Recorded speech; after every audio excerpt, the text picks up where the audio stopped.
বন্ধুরা সবাইকে শুভেচ্ছা জানিয়ে শুরু করতে যাচ্ছি নতুন একটা খাবারের রেসিপি, সেটাকে বলে মালাই চিকেন কারি। মালাই চিকেন কারি যেটা আজকে আমি তৈরি করব। মালাই চিকেন কারি তৈরি করার জন্য এখানে আমি বোল্ডেস চিকেন রেখেছি। লেগের অংশটা টুকরো টুকরো করে কেটেছি, অর্থাৎ বফেলস ডাইস বলে ইংরেজিতে। ডাইস করে কেটেছি। এখানে রেখেছি 350 গ্রাম 400 গ্রাম মাংস এটা। আর সেই সস তৈরি করার জন্য এখানে রেখেছি পেঁয়াজ কুচি 350 গ্রাম, টমেটো কুচি 150 গ্রাম। তারপর সসের মধ্যে যেটা ঢালবো আমি বাদাম আলমন্ড পাউডার 150 গ্রাম, এখানে জিরা পাউডার আধা টিস্পুন, ধনে পাউডার আধা টিস্পুন, ম্যারিনেশনের জন্য ব্ল্যাক সল্ট 1 টিস্পুন, কস্তুরি মেথি 1 টিস্পুন, গরম মশলা 1 টিস্পুন, আধা টিস্পুন হলুদ। এগুলো হলো আমার সসের জন্য। কিন্তু ম্যারিনেশনের জন্য আমি শুধু ব্যবহার করব ব্ল্যাক সল্ট রেগুলার সল্ট। আমি সেটা ব্যবহার করছি এবং সাথে সাথে বলে দিচ্ছি, আপনারা সেই পর্যন্ত দেখতে থাকুন। ম্যারিনেশন করার জন্য আমি এই একটা পাত্র নিলাম, চিকেনটা এই পাত্রতে ঢেলে দিলাম। ম্যারিনেশনের জন্য আমি ব্যবহার করছি 1 tablespoon ginger garlic paste, 1 teaspoon salt, আধা টিস্পুন চিনি, 1 teaspoon Philadelphia cheese, 1 teaspoon fresh cheese, 1 teaspoon Chinese salt, আধা teaspoon black salt, black pepper আধা টিস্পুন, একটা ডিমের ইয়েলো অংশটা, আধা cup olive oil, lemon juice, 1 service spoon cream. So এটাকে এখন আমি মিক্স করে নিচ্ছি হাত দিয়ে সুন্দর করে। ম্যারিনেশনটাকে আমি আধা ঘন্টার জন্য পাশে রেখে দেবো। সেই সময়টার মধ্যে আমি এটার সসটা তৈরি করব এবং ম্যারিনেশন একটা ছাতের মধ্যে ঢুকিয়ে একটা পাত্রে দিয়ে আমি গ্রিল করে নিব 45 মিনিটের জন্য। বন্ধুরা এখন আমি মূল রান্নায় চলে যাচ্ছি। সসটা তৈরি করার জন্য এই ফ্রাই প্যানটা রেখেছি, ফ্রাই প্যান গরম করে নিচ্ছি। এখানে যে উপকরণ আমি ব্যবহার করছি সস তৈরি করার জন্য সেটাও ধীরে ধীরে আমি বলে দিচ্ছি। প্রথমে আমি এর মধ্যে ব্যবহার করব পেঁয়াজ কুচি 350 গ্রাম, টমেটো কুচি 150 গ্রাম, হলুদ আধা টিস্পুন, জিরা 1 টিস্পুন, ধনে পাউডার 1 টিস্পুন, গরম মশলা 1 টিস্পুন, কস্তুরি মেথি 1 teaspoon, almond powder 1 service spoon, বিট লবণ আধা টিস্পুন এবং আধা টিস্পুন সুগার আমি ব্যবহার করব। অফকোর্স এখানে আমি ব্যবহার করব ক্রিম 150 মিলিলিটার। আর আমি ব্যবহার করব, এখানে দেখতে পাচ্ছেন ফিলাডেলফিয়া চিজ এবং ফ্রেশ চিজ, এটা আমি ব্যবহার করব। এটাই আজকে আমার সস তৈরি হবে। সসটা তৈরি করার জন্য আমি পাত্র গরম করছি। আমাদের এই খাবারটা পরিবেশনের জন্য আমি তৈরি করব পিস পোলাও, পাশাপাশি আমি পিস পোলাওটাও তৈরি করব। দেখতে থাকুন। যে যেখানে আছেন দেশে ও বিদেশে, আমি মাস্টার শেফ এডওয়ার্ড মিউনিক থেকে চেষ্টা করছি আপনাদেরকে তুলে ধরার জন্য মালাই চিকেন কারি কিভাবে ঘরে তৈরি করা যায়। তো বন্ধুরা আমার পাত্রটা গরম হয়ে গেছে। এখন আমি রেগুলার অয়েল ঢেলে দিলাম, পেঁয়াজ কুচি,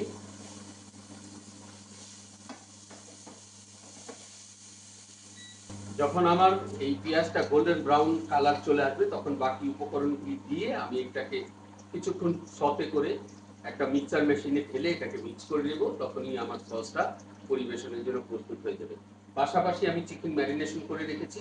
কিছুক্ষণের মধ্যে আমি এটাকে ছাতের মধ্যে ঢুকিয়ে একটা পাত্রে রেখে গ্রিল করব 45 মিনিটের জন্য।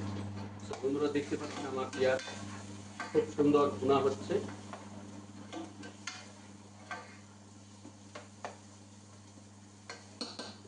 কিছুক্ষণের মধ্যে আমি বাকি উপকরণগুলি এর মধ্যে ঢেলে দেব।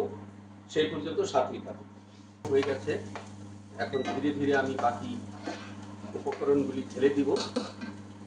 দেখতেই পাচ্ছেন জিরা পাউডার, ধনিয়া পাউডার, হলুদ, গরম মশলা, কস্তুরি মেথি, আলমন্ড পাউডার, বিট লবণ এবং টমেটো।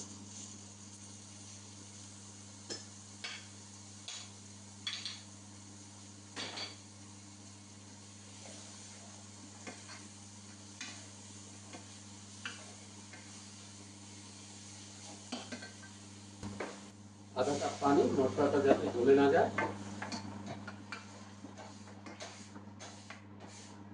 বন্ধুরা ঢেলে দিচ্ছি ফ্রেশ চিজ, কিছুক্ষণের মধ্যেই ঢালবো, প্রথমে এটাকে রান্না করতে হবে। এখন ঢেলে দিচ্ছি ক্রিম 150 মিলিলিটার। আমি কিছুক্ষণের জন্য এটা ঢেকে দিচ্ছি। বন্ধুরা দেখতেই পাচ্ছেন এখন আমি পিস পোলাও তৈরি করতে যাচ্ছি। আমার মালাই চিকেনের সস এখানে ধীরে ধীরে রান্না হচ্ছে। এটা যতক্ষণ পর্যন্ত পেঁয়াজটা একেবারে গলে না যাবে ততক্ষণ পর্যন্ত আমি রান্না করব। সেই সাথে আমি যে গার্নিশটা আমার আছে আজকে পিস পোলাও, সেই পিস পোলাও আমি শুরু করে দিচ্ছি। দেখতেই পাচ্ছেন একটা পাত্র আমি রেখেছি। এখানে আমি 1 কাপ বাসমতি রাইস আগে থেকে ধুয়ে রেখেছি। তো পিস পোলাওর জন্য আমার পাত্রটা গরম হচ্ছে। তো এটা আজকে আমার দুপুরের লাঞ্চের খাবার, তাই আমি বাটার ব্যবহার করছি না, কিন্তু আপনারা বাটার বা ঘি ব্যবহার করতে পারেন। আমার পাত্রটা গরম হচ্ছে। আমার সস দেখতেই পাচ্ছেন, তেমন কোনো মশলার আমার এখানে ব্যবহার নেই, কিন্তু ফার্স্ট ক্লাস একটা খাবার হবে। আমার তেলটা গরম হয়ে যাচ্ছে, যদি তেলের পরিমাণ বেশি হয় কমিয়ে দেবো।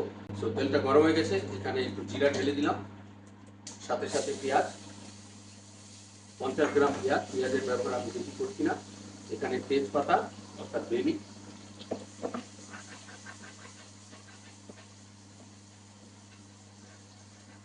আমার পেঁয়াজটা অলমোস্ট ব্রাউন হয়ে গেছে। এখন বেলি পিসটা ঢেলে দিলাম, সাথে সাথে এখানে রেখেছি salt, regular vegetable salt, regular salt, 1 চামচ জিঞ্জার গার্লিক পেস্ট। এখন ঢেলে দিলাম 1 কাপ রাইস।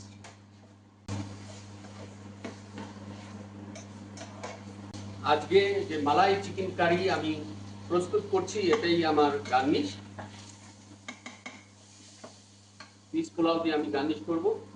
মালাই চিকেনের সসটাও অলমোস্ট রেডি হয়ে যাচ্ছে। তো আমার চাউলটা গরম হয়ে গেছে, এখন আমি 2.5 কাপ পানি ঢেলে দেব। দেখতেই পাচ্ছেন 1 কাপ, 2 কাপ, 2.5 কাপ। এটি আমার পিস পোলাও ফার্স্ট ক্লাস হয়ে যাবে আশা করি। আধা টিস্পুন সমান সমান লেবুর রস। আমার পিস পোলাওটা কিছুক্ষণের জন্য ঢেকে দিচ্ছি। সসের মধ্যে আমি আরো একটু পানি ঢেলে দিচ্ছি যাতে বয়েল হয়ে যায়। এইরকম একটা জিনিস দিয়ে এর মধ্যে তেল আছে, স্প্রে করে নিলাম। তো বন্ধুরা দেখতেই পাচ্ছেন আমি যে চিকেন মালাই চিকেন কারির যে চিকেনগুলি ঠিক ম্যারিনেশন করে রেখেছিলাম, এখন একটা কাঠি অর্থাৎ সাতেতে দিয়ে আমি এটাকে ঠিক এইভাবে লাগিয়ে নিচ্ছি একের পর এক।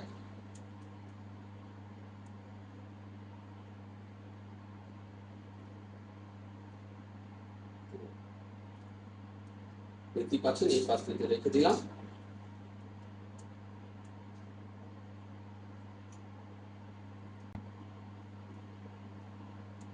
এটা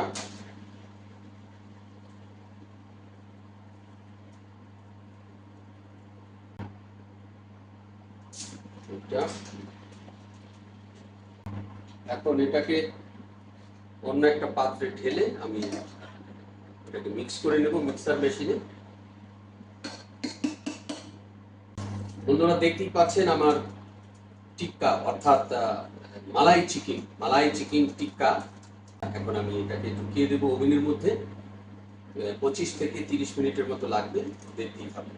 পাচ্ছেন আমার মালাই চিকেন ওভেনের মধ্যে আমি ঢুকিয়ে দিয়েছি। এটা লাগবে 25 থেকে 30 মিনিট পর্যন্ত, সেই পর্যন্ত সাথেই থাকুন।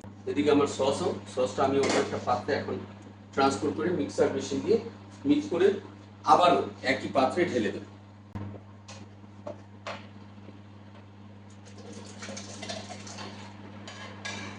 বন্ধুরা দেখতেই পাচ্ছেন মালাই চিকেন যে সসটা আমি রেখেছি সেটা মিক্সার মেশিন দিয়ে মিক্স করে নিচ্ছি। তো আমার মালাই চিকেনের সস আবার পুনরায় একই পাত্রে আমি ঢেলে দিলাম। একদম ফার্স্ট ক্লাস আমার সসটা হয়েছে। এখন আমাকে টেস্ট করে দেখতে হবে যে কেমন হলো। টেস্ট করে দেখি। সুন্দর হয়েছে, তবে সল্টের পরিমাণ কম, সল্ট দিয়ে দিন। বন্ধুরা দেখতেই পাচ্ছেন আমার মালাই চিকেন পরিবেশনের জন্য প্রস্তুত। আমি বের করে নিয়ে এসেছি, খুব সুন্দর একটা কালার এসেছে। সেই সাথে এখন আমি প্লেটটাকে খুব সুন্দর করে তৈরি করব। বন্ধুরা দেখতেই পাচ্ছেন আমার প্লেট সুন্দর রেডি হয়েছে। পিস পোলাও,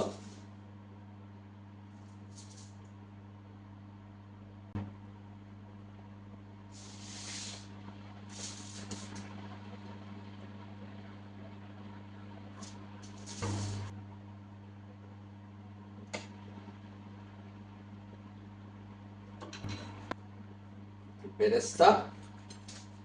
বন্ধুরা দেখতেই পাচ্ছেন আমার মালাই চিকেন কারি পরিবেশনের জন্য প্রস্তুত হয়ে গেছে।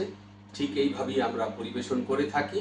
যদি রেসিপিটা আপনাদের ভালো লাগে, লাইক ও শেয়ার করতে ভুলবেন না। সেই পর্যন্ত সবাই ভালো থাকবেন এবং সুস্থ থাকবেন। আগামীকাল ঠিক একই সময় দেখা হবে আরো হরেক রকমের খাবারের রেসিপি নিয়ে। সেই পর্যন্ত সবাই ভালো থাকবেন এবং সুস্থ থাকবেন। ধন্যবাদ সবাইকে।